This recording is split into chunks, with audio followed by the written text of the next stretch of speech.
Okay, next one. This one, hindi ko alam kung bakit wala siyang tag or wala siyang print. Pero mukha naman siyang tunay. Yun ang hindi natin alam. Ito ay isang Nirvana na Inutero. Sa tingin ko, ito ay SARS. This one is a size XL. Condition is 6 out of 10 or 6 out of 10.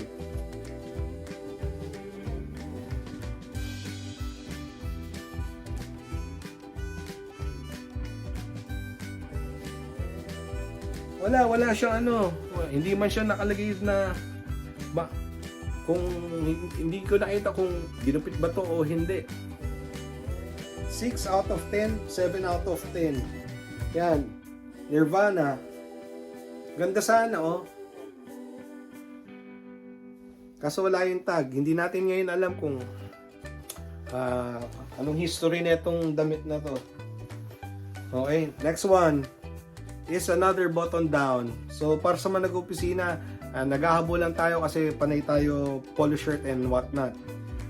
Pero nakakita tayo ng konting polo shirt kahit na medyo mataas, kinuha natin para meron lang tayong may offer sa mga customers natin na naghahanap ng mga button down long sleeve. Condition is around 7 or 8 out of 10. Buong buo pa rin to, wala namang diferensya. Medyo mahaba lang siya tignan. But it's a size large and it's a Blake. So pagka Blake talaga na RL talagang malaki siya.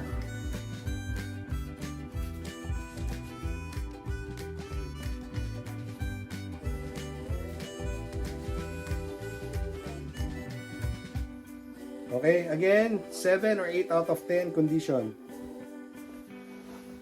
Next one. Condition nito maybe 6 out of 10. A little bit fading, pero okay naman siya. Again, this one is a size 6. Lakos. Pero ang ganda ng kulay nito. At least yung original color nito. Ayan. And may urong siya ng konti, meron, or sakto lang. Ayan, fit natin.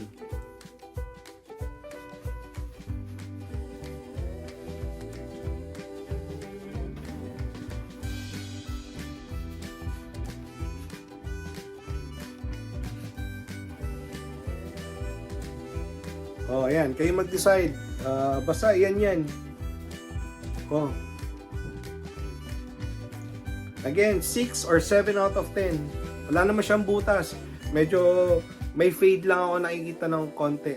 At least sign of usage.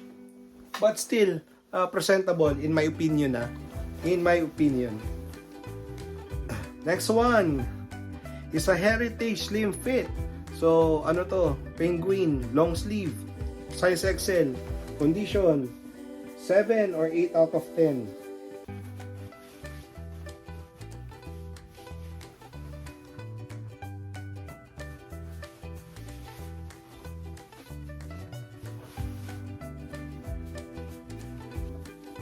Solid pa. Kumpleto botones. Ayan. Walang tama, malinis. Again, this one is 7 or 8 out of 10. Heritage Slim Fit by Penguin. Kumuha tayo ng basic na isa. Bakit? Just because this one is a size medium from Polo t-shirt. Basic. 6 or 7 out of 10.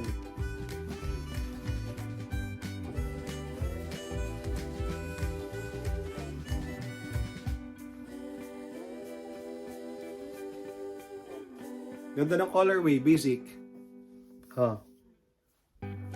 Matino lang siya. Hindi naman siya mukhang laspag. Okay? Again, 6 or 7 out of 10 for this polo t-shirt. Next one. Balik tayo ng RL, size 16 or 34. Condition maybe 6 or 7 out of 10. Yan.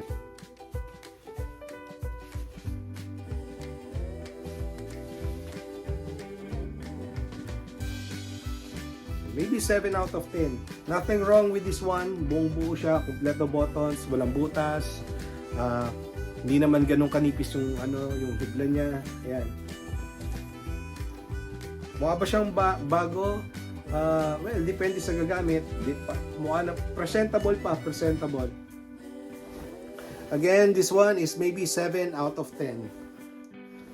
Size 16. Okay? Next one.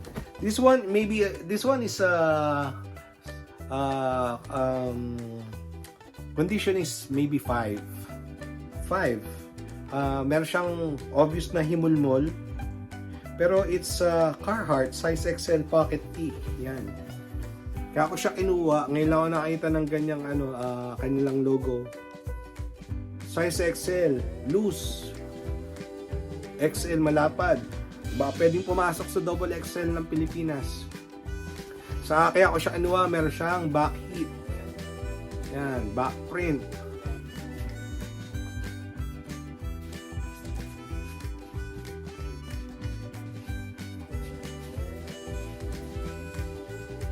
So, again, this one is maybe 5, pushing 6, maybe 5 out of 10 lang condition. Yan.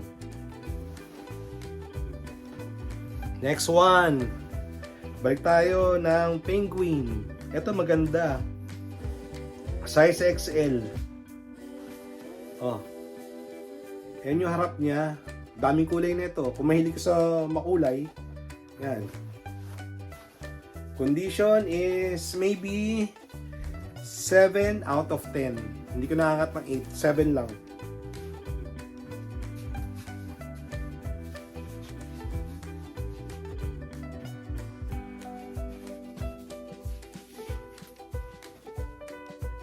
Seven out of 10. Bumbu pa.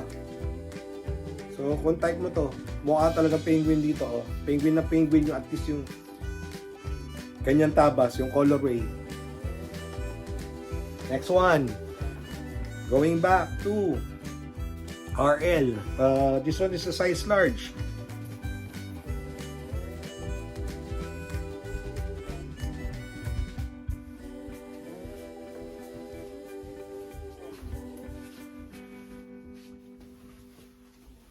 Size large. Condition is maybe 6 or 7 out of 10. Bumbu pa rin to. Ang ganda na ito. Nalinis. Yan, pasensya na. Hindi pa natin ito nalalaban. Fresh from ukay. Yan. In-arrange lang natin so medyo maalikabok pa siya, no? Yan. Again, this one is maybe 6 or 7 out of 10. Signs of usage, yes. Pero presentable pa naman. Okay? Next one. Layo pa tayo. Oh, this one is another penguin short sleeve. Not a button down. Yeah, penguin. But this one is brand new. With tag. Or tags. Tag lang ba? Or tags? Tags, yan. Sa loob. So, condition nito is 10 out of 10. Brand new.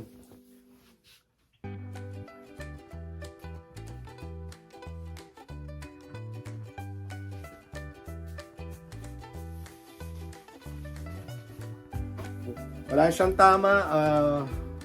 Malinis. Okay? 10 out of 10. So may gusto, try natin to itong isang to. For November.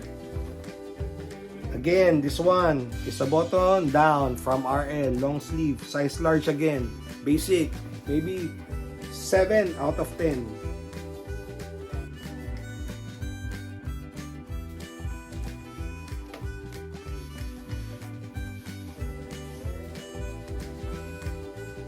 Yan. So mga gusto mga basic lang,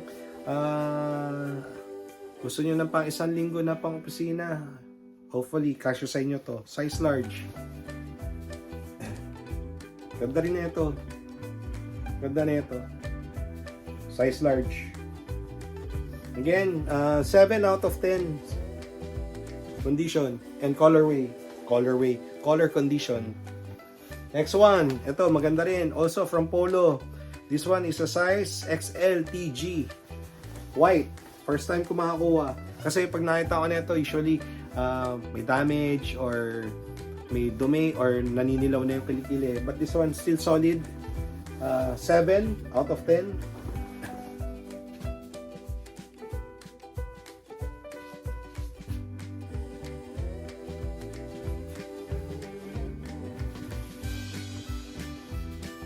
Presentable. Kung ikaw ay size XL, itatry ko din to iuwi ng December. Lahat ng puti, iuwi ko ng November pala. Okay, again, this one is a condition is 7 out of 10. Color and condition. Next one is another Penguin, size XL. So, yan. Ang ganda rin nito. Condition nito is maybe 8 out of 10.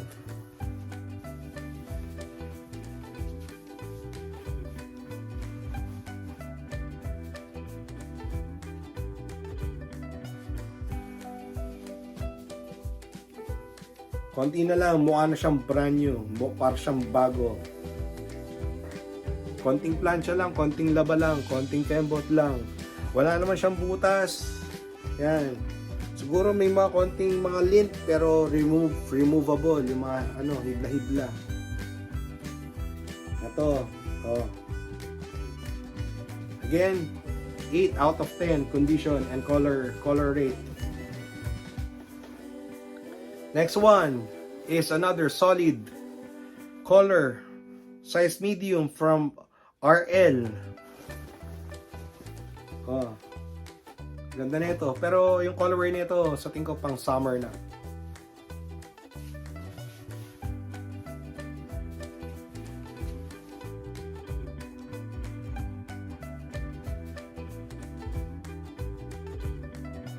Yan. Sabay chinos. Tapos nakatupi. Pwede. Oh, pwede ka naka-loafers. Pwede. O kaya naka-Clarks. Okay, condition nito is maybe 7 out of 10. Baka pwede pang 8 pag na-plan siya. Malinis. Maganda. Okay? 7 or 8 out of 10.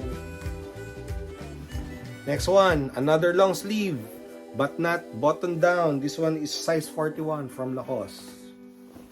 Oh, mukhang pang mature pero hindi ko maiwan, it's still a Lacoste. So, yan, buong buo pa naman. Condition is maybe 8 out of 10. Surprisingly, 8 out of 10. Pero yung kanyang style ay parang pang mature. So, kung ikaw ay bata at gusto mong magmukha ng mature ng konti at gusto mong tumangkad, vertical stripes, yan, optical illusion, yan, malinis, 8 out of 10. Size 41, or this one is maybe medium, okay, or medium to large maybe, size 41.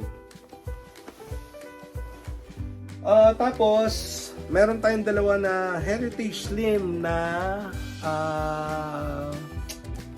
Penguin. Nakakuha na tayo nito before sa Pilipinas, naibenta na natin yung mga ganito natin, tapos nakakuha tayo uli. Both, malambot yung tela niya, para siyang pang taglamig talaga. Unfortunately, hindi natin to maiuwi na ngayon kasi puno na nga, so talagang January, February na to. At parehas to medium, malamang isa may-ari. Medium, hindi na kasya sa atin to, Heritage Slim Fit. Hindi ko na pagpipilitan. Pero condition na to is 7 or 8 out of 10. Okay naman yung condition na itong dalawang to. Okay? Yan, yan siya. Yan. Malamang sa tansya ko, ito unang mabibili. Like before. Oh! Condition neto, next one is maybe a 5 or 6. Nothing wrong with the shirt. Buong buo pa siya. Pero mukha lang siyang signs of usage. Ito. Ayan. Size 7. 5 or 6.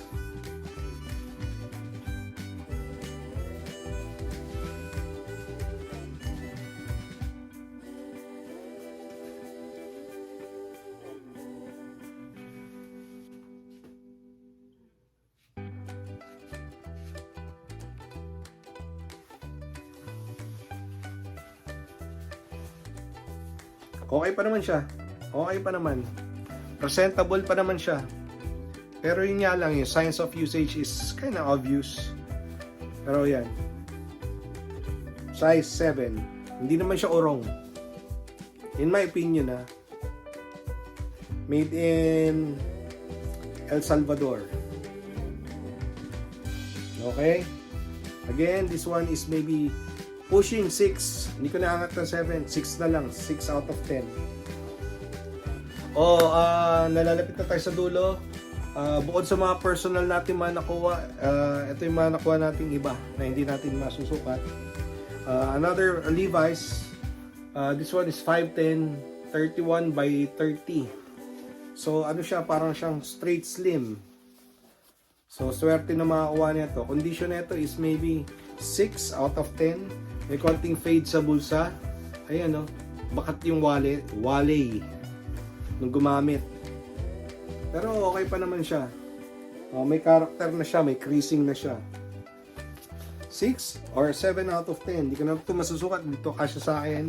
Tapos, nung pauwi kami, nakadampot pa ako. Sabi ko sa inyo, hindi ako tumitira ng jogging pants. But this one is a jogging pants. Oh, yeah, literal na jogging pants, hindi jogger. Kaya ako siya nakinuha because this one is a penguin. Yan, ang size nito ay, hindi ko pa nga nakita yung size nito, XL daw. So, kung sino yung XL dyan, swerte nyo. Yan, buo pa to. XL. Penguin.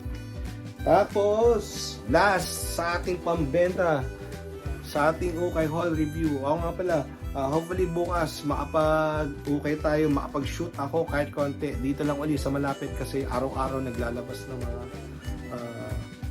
damit dito so kahit na araw-araw ka bumalik sa thrift store dito meron. Ito na nga last na natin to, tagal na ng video natin. Another bucket hat,